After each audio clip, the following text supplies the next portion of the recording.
My brothers, is your situation in the seminary worse than when you were small boys or when you were in the minor seminary? For quite a number of us, we can say that we are much better off living in Bangalore, living in St.Peter's Pontifical Seminary, I believe. Another question is our faith stronger than the time when we were in the minor seminary? Again, a good many of us may say, I'm not certain.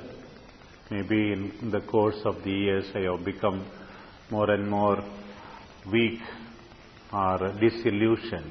That also a good number of us say. Of course, we cannot generalize. Some others may have different answers also. Our sufferings might have been much more when we were small, when we were at home, when we were in the minor seminary or another situation.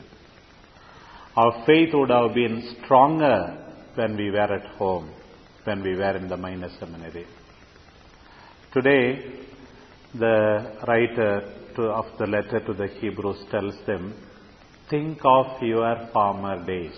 Recall your former days. It seems the community to which he was writing was ready to suffer for the Lord. But now you are wavering. Come on, think of the courage you had, the love you had for the Lord in the beginning. Do not waver. The Lord is coming. The righteous will be saved by their faith. That's what we are told. So it's an occasion today, this Eucharistic celebration, to evaluate our own faith and our own suffering. Do we believe more strongly? Are we ready to suffer for the Lord much more? Sometimes we tend to complain about so many things. So this is not right, that is not right. But then, Lord, you have brought me to this place. You have made my life much more comfortable than the life of many other of my companions. Lord, I was willing to suffer much more for you. Maybe I am weak. When I am weak in suffering, I complain about. Weak in the faith, then I begin to complain about everything. For whom I have come, for what purpose I am undergoing this formation, we have to call this. That's the first lesson, my dear brothers. Secondly, coming to the gospel, sometimes we think that we can achieve everything by ourselves. We listen to a parable which is specific to the Gospel of Mark. The sower scatters the seed. That's all he does. And then he sleeps, he gets up, sleeps, gets up. But there is power within the seed. The land does its part. And finally the blade, then the ear, then the grain. So why it is told to us? Marx tells us, God is in control. We are not in control. But what we have to do, we have to do our part every day. We have to do our part, irrespective of the best of our efforts. We can't achieve anything. We have to think that God is in control of everything. We need not be discouraged. Sometimes nothing seems to be happening. And we have to be also patient. I remember when I was a small boy, we used to cultivate groundnuts in our field.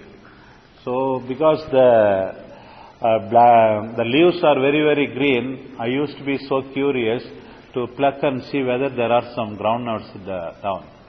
I spoiled so many, and my brothers used to scold me because I thought this part of the land it is not there, the other part it's still grown, so it will be. All were sown on the same day. But we have to wait. We can't expect results on the same day.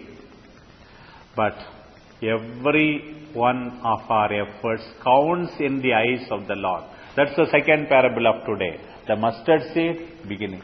Humble beginning, small beginnings. So how big it becomes. That is the lesson for us today. So let us remember that we need to believe more strongly, suffer for the Lord more willingly. Let us be sure that God is in control of our life. Do not be discouraged. Do not be discouraged. At the same time, those of you who think that they have so many talents, do not be proud. In spite of your pride, you will go down only.